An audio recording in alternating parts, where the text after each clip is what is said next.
after all is said and done, I am tempted to ask these questions, Mr. President. On the West Philippine Sea, which side of the South China Sea is Senator Marcoleta on? On the anomalous graft-ridden flood control projects, is Senator Marcoleta for the Discayas or the people of the Philippines? I think we know the answers, Mr.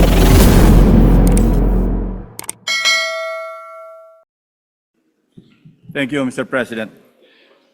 Mr. President, distinguished Majority Leader, thank you for allowing me to have the floor on a matter of personal and collective privilege. Much as I would like to abide by the elders, what my elders had taught me, that, and I quote, silence is the best response to nonsense. I'm constrained to take the floor to set the record straight and correct the prevarications spewed on this very floor by one of our colleagues, namely Senator Rodante Marcoleta. While in his two recent privilege speeches, he mostly referred to this representation as the BRC chairman, in my manifestation today, I will refer to him by his name. Like on many past occasions, I could have effortlessly dismissed Senator Marcoleta's statements as I refuse to dignify his ego-driven provocations.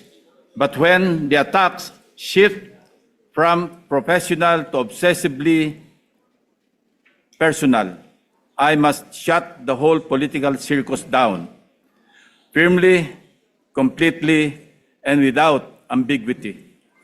Dahil gusto din lamang ni Senator Marcoleta na lagi siyang bida bilang dating chairman man ng BRC o sa usaping West Philippine Sea o anumang issue involving China o dili kaya ay sa usaping restitution na mag-asawang Diskaya, siya na nga ang tunay na bida sa aking magiging pahayag sa mga sandaling ito ngayong hapon.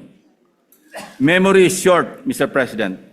With that said, and with your indulgence, let me refresh our memory on the historical background of the animosities, or shall I say, why the gentleman from Tarlac and Pampanga, Senator Rodante Marcoleta, has become so obsessed with tagging and bad-mouthing this representation, as he has become obsessed with defending China in many fora, like in the confirmation hearing of 35 senior officers of the Armed Forces of the Philippines, but especially when he interpolated our distinguished colleague from the majority bloc, Senator Francis Kiko Pangilinan, when he sponsored and defended Senate Resolution number 37 last February 2.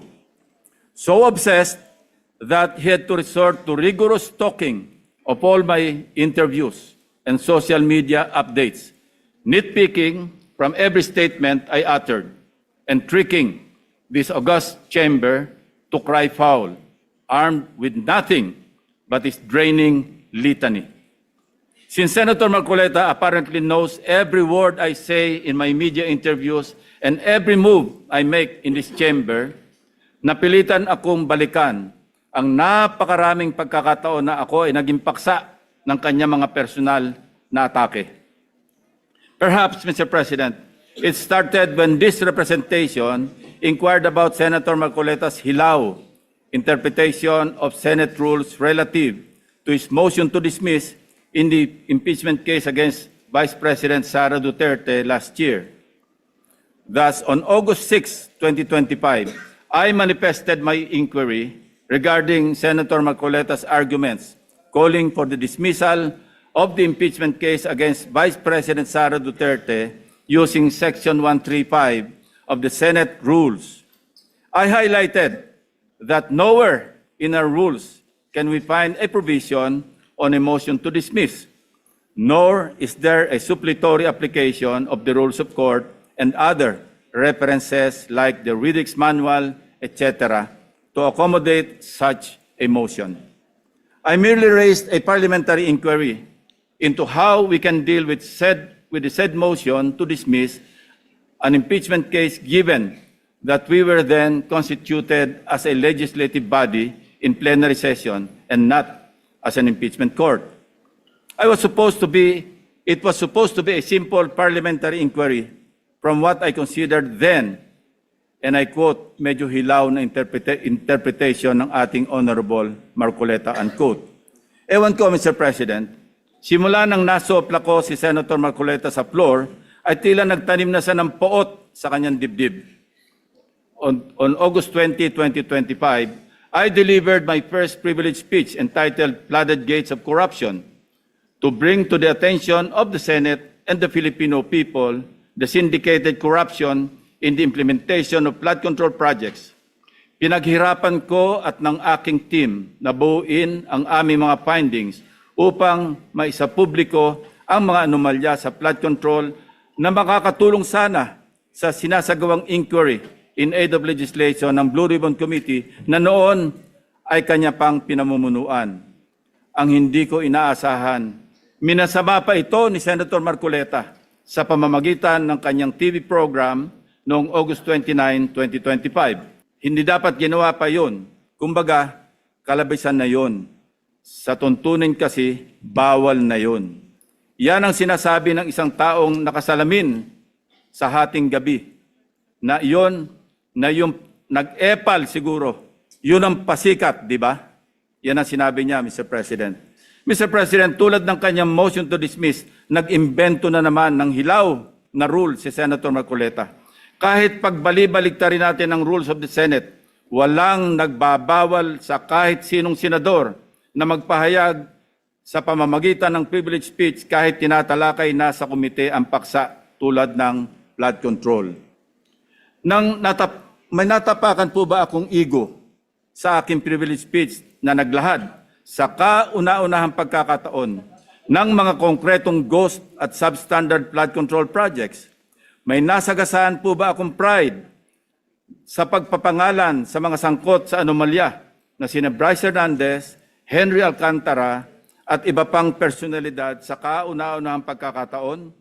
If yes, I refuse to apologize and feed on Senator Marcoleta's ego and pride. On September 9 last year, after the leadership change and subsequent reorganization of Senate committees, including the Blue Ribbon Committee with me as its chairman, hindi na lalo nakamove on si Senator Marcoleta.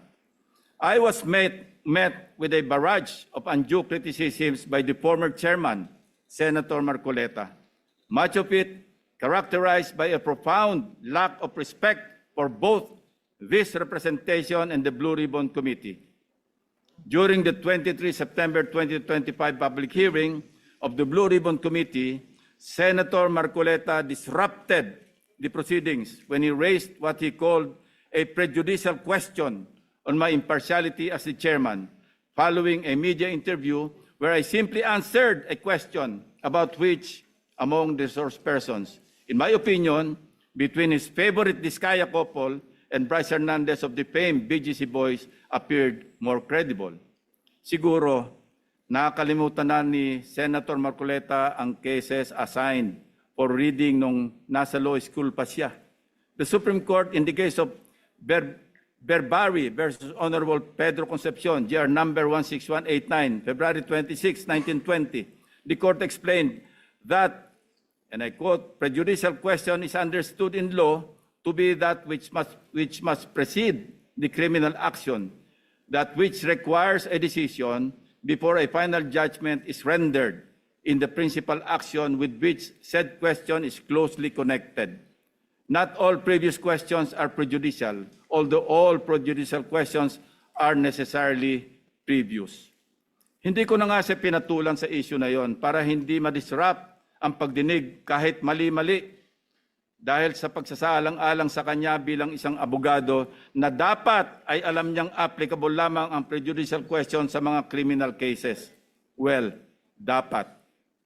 He exposed his ignorance as a member of the bar, particularly on the revised rules on criminal procedure, even as he invoked the issue of impartiality at the top of his voice and out of order and decorum, continuously interrupting the chairman and everybody else, while shamelessly appearing to act as counsel for the Diskaya couple, without even disclosing before the committee members that one of his family members was an independent director of insurance companies that provided bonds for contractors owned by the 207 billion peso flood control contractors, Curly and Sara Diskaya. Being a non-lawyer, Mr. President, I hate lecturing a lawyer, no matter how low he ranks among his fellow members of the bar, if I may borrow the words of former senior Associate Justice, Supreme Court Associate Justice Antonio Carpio. Since he is now asking for it, I also thought, as lawmakers, we may as well be educated in this regard. So let me state for the record the following. Under Rule 111, Prosecution of Civil Action, Section 7 of the Revised Rules on Criminal Procedure, the elements of a prejudicial question are A, the previously instituted civil action involved an issue similar or intimately related to the issue raised in the subsequent criminal action, and B, the resolution of such issue determines whether or not the criminal action may proceed. Kung may napansin ang mga manonood, ito ang naging asal ni Senator Marcoleta, which begged the question, why is Senator Marcoleta so protective of the Diskayas? This inquiry remains valid and grounded, and I can show you from the many, many occasions he stood for in support of the Diskayas. Let us watch. Mr. President, it is also coincidental that multiple news outlets revealed a damning link between Senator Marcoleta and the Diskayas. In one news story, a relative of Senator Marcoleta was said to hold a directorship at Stronghold Incorporated and Milestone Guarantee insurance companies that provided bonds for contractors owned by the flood control king and queen, Curly and Sara Diskaya, at the center of a multi-billion peso flood control corruption scandal, raising conflict of interest questions in a high-profile Senate probe. Hindi pa po dito nagtatapos ang pagbibida ni Senator Marcoleta. Noong September 25, 2025, nagpresenta si Senator Marcoleta ng surprise witness sa katauhan ni Mr. Orly Gutesa. As chairman, I did not raise any objection to members like him introducing surprise witnesses during the proceedings at that time, as long as it can help in unearthing the truth behind the flood control mess, including and most importantly, exposing the masterminds if evidence warrants. Gayunpaman, hindi pa man tapos ang araw, pumalag na sa media ang sinasabing nakapirma sa notary public na si Attorney Pechi Espera. Nakalaunan ay naging kasalanan ko pa din sa paningin ni Senator Marcoleta. Hindi po ang Senado ang nag-iimbestiga at nagbigay ng hatol na forged ang notaryo ni Gutesa. Mismong ang Branch 18 ng Regional Trial Court ng Manila ang nag-imbestiga. Independent yon sa Senado. Sa halip na tanggapin, galit pa sa resulta ng kaso dahil hindi naaayon sa gusto niyang kalalabasan ng imbestigasyon. Asal bida talaga. Ang matindi pa, nanakot pa na magsasampa ng kaso laban sa judge at abogado. Again, style bida. Pa-victim effect pa po masyado na parang bida sa pelikula. Mr. President, ang kwento pa, ako daw ang nagpapahiwatig na tinuturuan o kinocoach niya si Gutesa sa bahaging ito ng pagdinig. Mr. President, sa obserbasyon ng napakaraming nanonood, tila baga tinuturuan niya kung anong pahina. Page 20 nga daw ang basahin. Sa kamalasan niya, nagkataon na putol pala ang kopya ng affidavit ni Gutesa. Kung todo, tinayuan pa niya para ibigay ang kanyang kopya na parang bida sa eksena. Nakakalimutan yata ni Senator Marcoleta na naka-live TV coverage ang pagdinig, kaya walang pakundangan at walang kahihiyan sa inasal niya. Kaya nga kitang-kita, pati si Henry Alcantara tawang-tawa. Nakalimot din sandali na hindi pa siya state witness nung nag-testify si Gutesa. Strongly deny that had made mention of him coaching Gutesa, Mr. President. Ulitin ko, sakaling hindi pa rin talaga magets, tinanggap pa rin ng komite ang sinumpang salaysay ni Gutesa bilang valid at bahagi ng record dahil sa katotohanan siya ay personal na humarap at nagpatunay under oath ng nilalaman ng kanyang affidavit. Ang masama, Mr. President, tinanggap naman natin sa record ang testimonya ni Mr. Gutesa. Hindi pa rin tumitigil sa kakareklamo si Senator Marcoleta. Mr. President, ang tunay na issue hindi ang forged na affidavit kundi ang biglaang pagtatago at pagkawala ni Gutesa. For the information of this body, Mr. Gutesa, who was presented as a witness by Senator Marcoleta, has been unavailable since his initial appearance. Moreover, the committee made the option for Senate protection available to him, but he declined as evidenced by his signed waiver. And we are dutiful in locating him, Mr. President. Pinuntahan namin ang lahat ng addresses para mayabot ang imbitasyon ng komite and even rigorously visited our CCTV camera footage. Again, displaying his obsessiveness for the nth time, Senator Marcoleta even lambasted me by implying that I was surveilling his office. Galit na galit.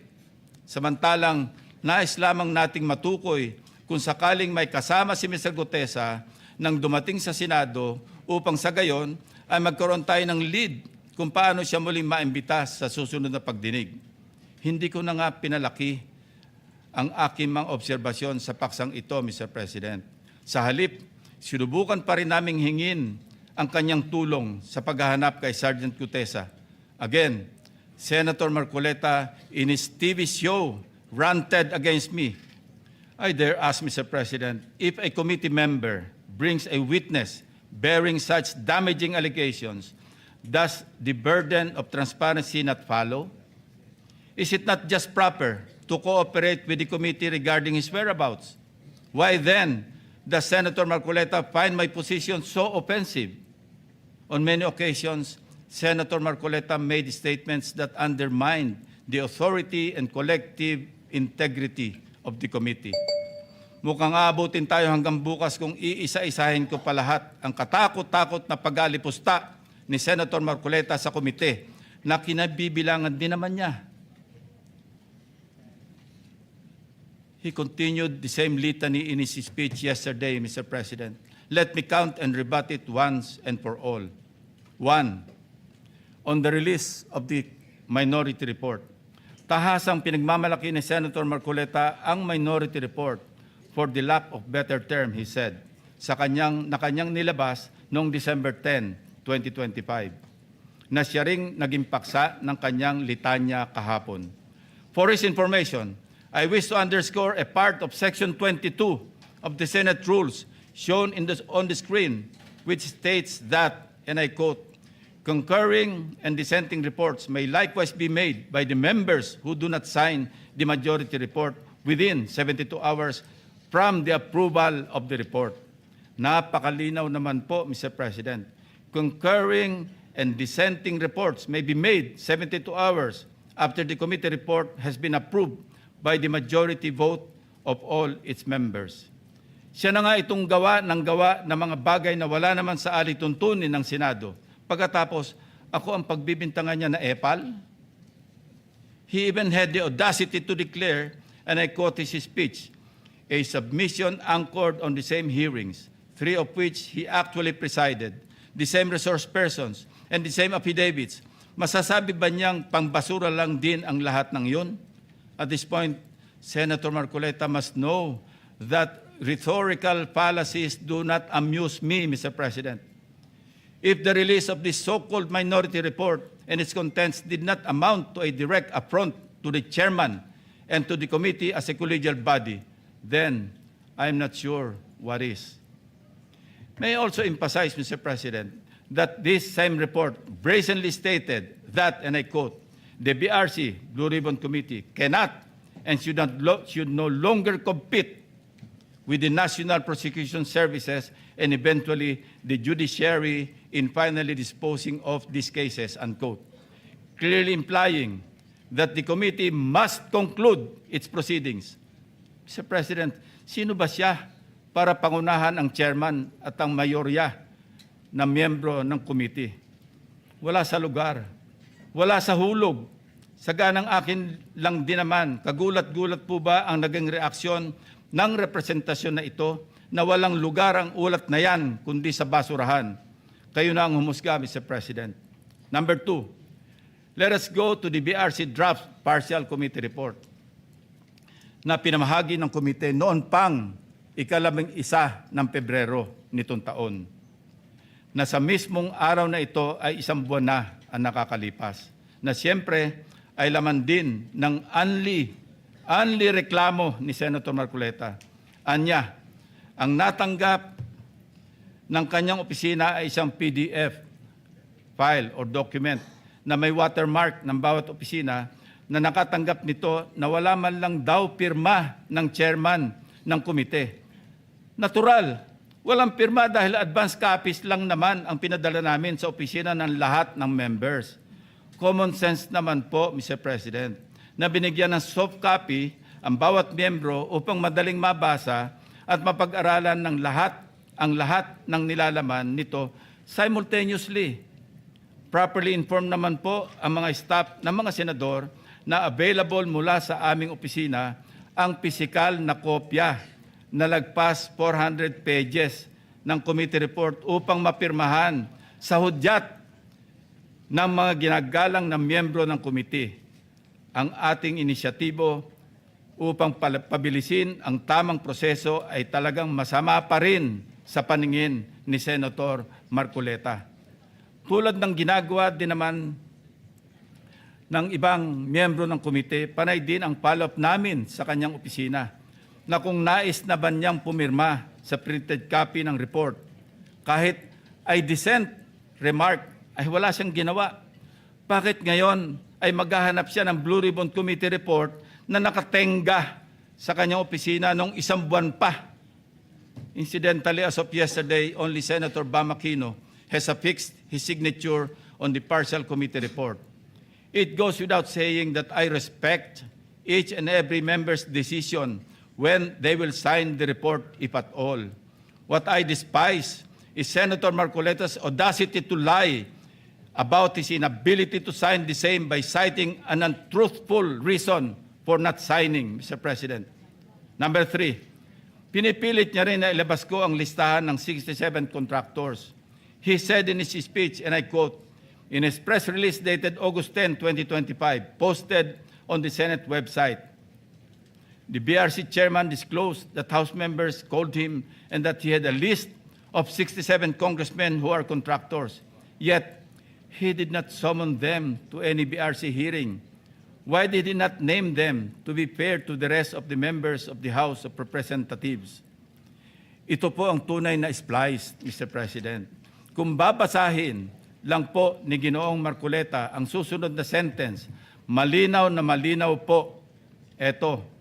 And I'd like to paraphrase. Lacson clarified that he merely asked a congressman friend from the lower house and that, again, I quote, I chuckled and said, I don't have a list. Ulitin ko po, noon at hanggang ngayon, kahit ipagpilitan at isplice ng kung sino, wala akong listahan at wala akong sinasabing may hawak akong listahan ng mga tinuguroang contractors. Number 4, madiin din po ang pag-question ni Senator Marcoleta sa interparliamentary courtesy. He said, and I quote, this doctrine, Mr. President, which is not even part of our rules, is not absolute.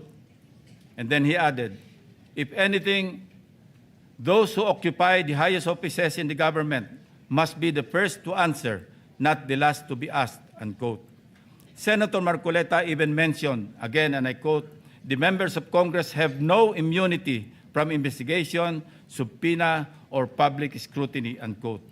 Mr. President, hypothetically, if the House of Representatives initiates an investigation on Senator Marcoleta's statements of contributions and expenditures, or SOSE, over an alleged discrepancy, would the Honorable Senator stand by his position to disregard interparliamentary courtesy? If his former colleagues were to issue a subpoena, a show cause order, or even a warrant of arrest, would he still argue about the relevance of interparliamentary courtesy? Ito po ang tunay na hypothetical question, Mr. President. Lest we forget 2 taon pa lamang ang nakakalipas. Siya mismo ang nagsisisigaw sa House of Representatives at nag-motion na i-terminate ang budget deliberations para bigyan ng parliamentary courtesy ang Office of the Vice President. In his words, Mr. President, such double standard, such a farce that does not dignify an answer, Mr. President. Incidentally, since I mentioned this SOSE case with the COMELEC in violation of the Omnibus Election Code, kung ninanais ko lamang na ipahamak siya, ay naghain na sana po ako ng Senate resolution calling for an inquiry in aid of legislation para ipatawag ang mga COMELEC officials upang ipaliwanag bakit masyadong delayed ang usaping ito. When the issue of Senator Marcoleta's failure to disclose his campaign contributors in his sources surfaced, our dear colleague tried to clarify the matter. In fact, during his own show, Saganang Mamamayan, dated November 8, 2025, he made the following disclosure. Please watch. But when he was issued a show cause order by the COMELEC, he tried to backtrack on his arguments by saying that he received those contributions when he was not yet a candidate, as defined by the decision of the Supreme Court. I guess Senator Marcoleta and his legal team thought they were being smart by being technical about when these contributions were made. Pero nakakatawa, Mr. President, ay wala nang mas lilinaw pa sa sariling pag-amin ni Senator Marcoleta. Tumanggap siya ng pera para magkaroon siya ng utang na loob sa mga taong yon. Isang maliwanag na admission against interest, ang sabi nga ng mga abogado. Bilang isang abogado, dapat alam ni Senator Marcoleta na dahil dito ay shoot siya sa balde sa kasong indirect bribery under Article 211 ng Revised Penal Code dahil member siya ng House of Representatives ng panahon na yon. Maliwanag sa batas na krimen sa mga public officials na tumanggap ng pera o gift by reason of their office, kahit walang pangako na particular act or omission sa nagbigay ng pera. Bakit nga ba hanggang ngayon ay hindi pa rin nilalabas ng COMELEC ang resolution ng SOSE case ni Senator Marcoleta? Number 4, as for Mr. Saldico, let me state this plainly. 2 beses nating siyang naimbitahan para personal na humarap at personal na mag-testify sa komite. He needs to appear and substantiate the statements he posted on his Facebook account. Twice, he refused, citing medical and security reasons. Dahil sa bigat at seryosong aligasyon kanyang binitiwan, hindi maaaring pahintulutan ng komiting ito na manatiling nakabitin ang mga akusasyon na hindi siya humaharap at nanunumpa sa harap ng kapulungang ito. Sa katunayan, ako pa mismo ang nagmungkahi sa ating chat group na payagan siya magtestigo sa mula sa Philippine Embassy kung saan man siya naroroon. Gayunpaman, pinarating ni Senator Ronald Bato de la Rosa mismo ang kanyang apprehension sa suhestyong ito sa pamamagitan ng kanyang text message. Nais ko rin bigyan diin, Ginoong Pangulo, nang diskusyong yon ay nangyari bago pa man ilabas sa social media ni Saldico ang kanyang mga aligasyon. Panghuli, tungkol sa isyu ng apostille. Ang isang apostille affidavit ay hindi kailanman maaaring maging alternatibo sa personal appearance. Hindi ito mapapalitan ng direct testimony at lalong hindi dito mapapalitan ang tungkulin ng isang saksi na harapin ang komite, sagutin ang mga katanungan at sumailalim sa masusing pagsusuri. Kung handa si Saldico na magbitiw ng mga seryosong akusasyon sa publiko, dapat ay handa rin siyang humarap sa atin at panindigan ang mga aligasyong iyon sa ilalim ng sumpa. Ikalima, sa kanyang akusasyon sa representasyon ito kaugnay ni Congressman or former Speaker Martin Romualdez. Kung binasa lamang po ni Senator Marcoleta ang partial committee report, makikita po niya na nakapaloob na doon ang lahat ng nais niyang ipahayag. Kung hindi man higit pa, rekomendasyon para sa fact-finding investigation, AMLAC bank inquiry, and filing of freeze order petitions are for future. Kung napakarami pa niyang gustong ipaglaban at paimbestigahan, bakit siya rin ang nagsabi sa kanyang minority report na dapat tapusin na ang pagdinig. Kung sa bagay, kung mayroong isang bagay na consistent si Senator Marcoleta, ito ay ang pagiging inconsistent sa kanyang mga pinagsasasabi. As to the other witnesses allegedly not invited by the committee, it bears stressing that the committee has not terminated its hearings, contrary to the suggestion in the so-called minority report.